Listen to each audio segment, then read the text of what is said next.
ဟော်မုစ်ရေလက်ကြားကဘာဆွိုင်းရဲ့အဓိကသွေးကြောလို့တောင်းတင်စားခေါ်ပေါ်ကြပါတယ်ဒီနေရာလေးကကဘာစီးပွားရေးတစ်ခုလုံးကိုဘလို့များထိန်ချုပ်ထားတယ်လဲဆိုတာတကယ်ကိုစိတ်ဝင်စားစရာကောင်းတဲ့အကြောင်းအရာတစ်ခုပါ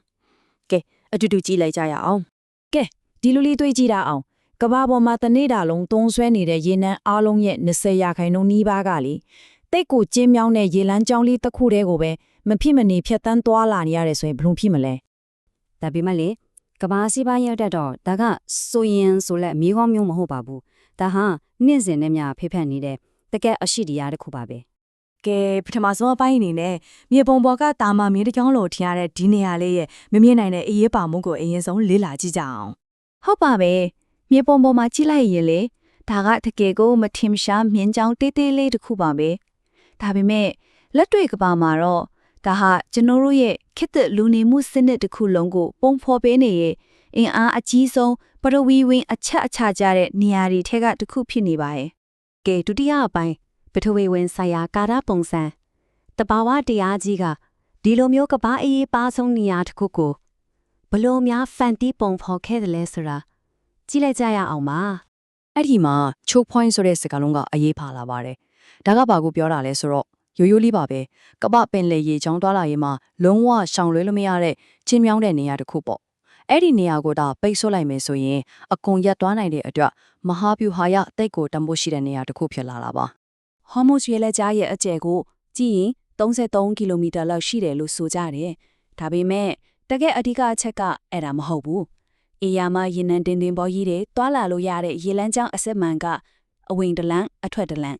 တလန်းကိုမှ3ကီလိုမီတာပဲကျဲတာပါစဉ်းစားတာကြည့်ဘလောက်တောင်ကျင်းလိုက်လဲဘာကြောင့်အဒီလောက်ကျင်းနေရတာလဲဆိုတော့မြောက်ဖက်မှာအီရန်နိုင်ငံရဲ့မဆုတ်တဲ့တောင်တန်းကြီးကတရန်းကြီးလိုကာထားတယ်တောင်ဘက်မှာကျတော့အိုမန်နိုင်ငံရဲ့မူဆန်ဒမ်ကျွန်းဆွဲကဓားသွားတစ်ချောင်းလိုပင်လယ်လေးကိုထိုးထွက်နေလေဆိုတော့အဲ့ဒီနှစ်ခုကြားမှာညက်ရက်သားကြီးဖြစ်နေတာပေါ့ကဲတတိယပိုင်းကတော့စွမ်းရည်မြစ်တစင်ပါခုနကပြောခဲ့တာဒီကပုံရိပ်တွေပဲရှိသေးတယ်အခုတကယ်ကိန်းကနန်းနေနဲ့ကြည့်လိုက်ရင်ဒီနေရာကဘလောက်တောင်အရေးပါတယ်လဲဆိုတာပိုပြီးထင်ထင်ရှားရှားမြင်လာပါလိမ့်မယ်ဒီရဲ့လက်ကြားကိုနေ့စဉ်ဖြတ်တန်းသွားနေတဲ့ရေနံပမာဏကစီပေါင်းတန်း20ပါဟုတ်ပါတယ်တရက်တေးနော်တရက်တေးကိုရေနံစီပေါင်းတန်း20ဖြစ်နေတာပါအဲ့ဒီတန်း20ဆိုတာကိန်းကနန်းများဘလောက်များသလဲဆိုတာကိုနည်းနည်းနှိုင်းရှင်ကြည့်အောင်လူဒီများနဲ့မလက်ကရေလက်ကြားတော်မှာအတင်းတွေကိုစီ16တန်းလောက်ပဲဖြစ်နေတယ်။ဆွဲဒူးမြောင်းဆိုရင်6တန်းပဲရှိရ။ဟော်မုစ်ကတော့အလုံးကိုကြော်ပြီးတန်း20နဲ့ထိရှုံးကဥဆောင်နေရပါ။ဒါဆို DNA တွေအားလုံးကပြေကလာတာလေ။အဓိကကတော့ပါရှင်မလက်ကွေထုမှရှိတဲ့ရေနံရကြီးနိုင်ငံတွေဖြစ်တဲ့ Saudi Arabia, Iraq, UAE, Kuwait နဲ့ Iran တို့စီကနေလာတာဖြစ်ပါတယ်။ဒါတင်မဲ့လားဆိုတော့မဟုတ်သေးပါဘူး။ရေနံပင်ကမ္ဘာပေါ်မှာတင်ပို့နေတဲ့တတဝါထန့်ငွေရည်LNG စုစုပုံရဲ့9ပုံတပုံလောက်ကလည်းဒီရေလမ်းကြောင်းလေးတစ်ခုတည်းကိုပဲအားကိုးပြီးဖြတ်တန်းနေရတာပါ။ကောင်းပြီအပိုင်းလေးကမ္ဘာလုံးဆိုင်ရာအသက်သွေးကြေ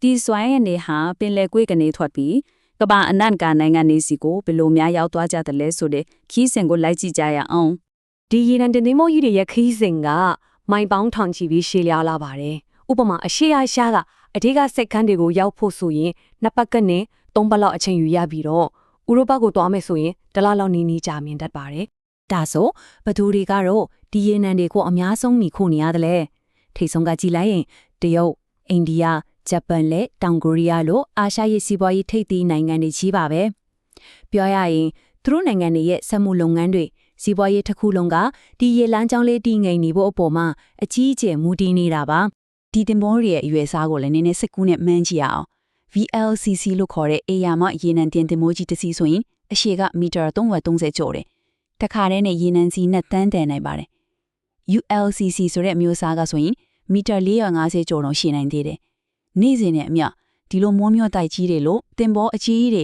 အဆင့်တေးလာတော့ဖြတ်တန်းသွားလာနေကြတာပါ။နောက်ဆုံးအပိုင်း9ပါ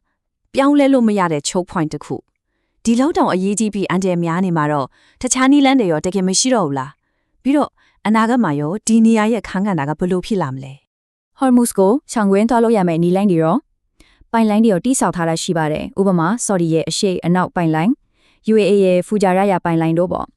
ဒါပေမဲ့အဲ့ဒီပိုင်လိုင်းတွေအားလုံးရဲ့တဲပို့နေစွမ်းကိုပေါင်းလိုက်ရင်တောင်ဒီနေ့ကိုရေနံစီ6တမတန်းလောက်ပဲရပါတယ်ဟော်မုစ်ကနုဖြတ်နေတဲ့တန်း20ကိုအစားထောက်ဖို့ဆိုလားဘလို့မှမဖြစ်နိုင်ပါဘူး အာဖရိကတိုက်ကြီးကိုပတ်သွားဖို့ကတော့အချိန်ကုန်ငွေကုန်တာမို့လို့လက်တည်မကြပါဘူးကောင်းပြီတဆိန်နောက်ဆုံးစဉ်းစားကြရတစ်ခုကတကဘာလုံးကပြန်လည်ပြီးဖြိုးမြဲစွမ်းရင်ဘက်ကိုဖြစ်ဖြစ်နီးကူးပြောင်းလာနေကြပြီဆိုတော့အနာဂတ်မှာဒီရေလက်ကြားရဲ့အရေးပါမှုကဖြစ်ဖြစ်မိမ့်မိန်သွားနေမလား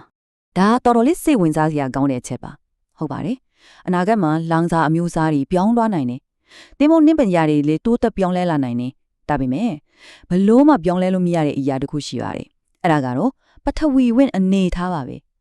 အနာဂတ်မှာ green hydrogen လို့စွမ်းအင်အသစ်တွေကိုဒီဒေတာကနေကဘာကိုတင်ပို့မယ်ဆိုရင်တော့ဒီရေလမ်းကြောင်းကိုပဲဖြတ်တန်းသွားရမှာပါ ။ဒါကြောင့်ပထဝီဝင်အနေအထားဟာကန်ကြမှာပဲဆိုတဲ့ဆိုရိုးစကားဟာ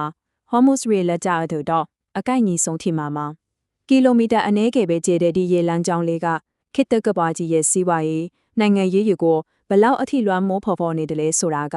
ပထဝီဝင်ရဲ့တန်ကိုဩဇာကိုအထင်ရှားဆုံးသက်သေပြနေတာပါပဲ။